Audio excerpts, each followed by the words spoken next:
They called it Gaslight Lane, as if the lamps could keep secrets from the fog. Tonight the lamps failed to lie. The smell of coal hung thick, like a memory you couldn't shake. Each breath tasted of soot and damp wool.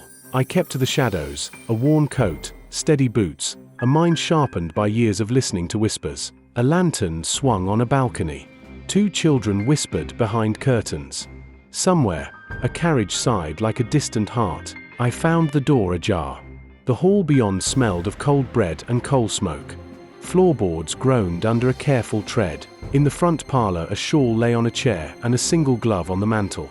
On the table, an envelope bearing only a black smudge. The envelope carried no name, only a crude seal and the faint scent of lavender mixed with coal. It felt like someone else's grief. Neighbors spoke in clipped sentences. Mrs. Fenwick smelled of boiled cabbage and worry.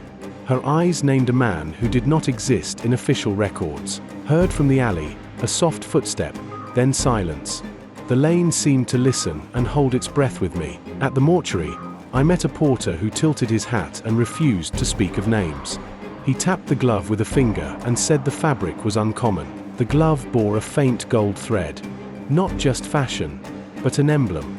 I had seen that stitch once, in a ledger long closed. Someone had planted a page torn from that ledger at the back of the chapel, a single line scrawled in haste. It pointed to an address I had hoped never to visit. Hollow Row smelled of cold iron and old paper. Its door hung crooked like a doubt. I chalked my boots and walked in. Inside, portraits watched with cataract eyes. The air tasted of peppermint and mildew.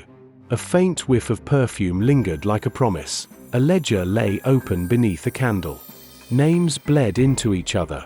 One page bore the same stitch symbol as the glove, and beside it, a date, 1879. I touched the ink. It was fresh enough to smear. Footsteps above, someone pacing like a trapped bird. The house had company. At the landing, I found a child's toy, a wooden horse with one wheel missing, and a matchbox stamped with an old shipping mark. Connection forming under my skin. A voice called from the back room, low and cautious, "You shouldn't be here." I answered truth with a question, and the door swung wide to reveal a face I knew from another life. He bore the mark of years and regret, but his eyes were the same. We shared a silence that smelled of old coal and older debts. He spoke of a society that met where the theatre's back wall held secrets. A name slipped between us like a dropped coin, the gilded knot. We followed a trail of receipts, of whispered pledges, of late-night deliveries to a warehouse at the river.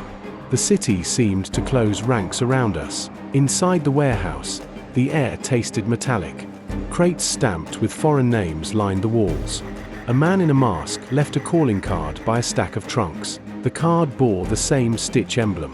Beneath it, a single line, "We finish what time forgot."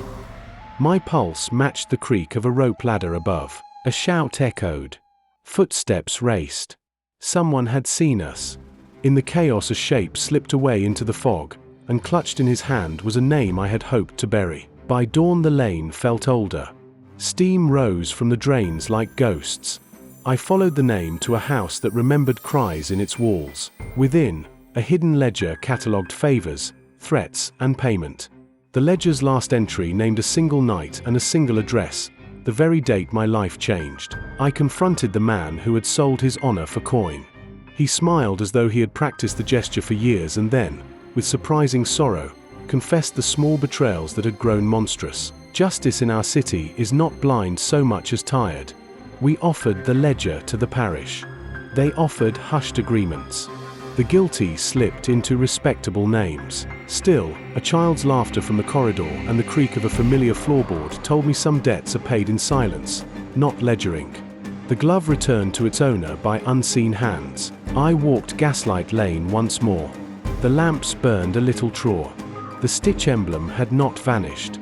Some knots untie only to tighten elsewhere. There will be another night. Please like and subscribe.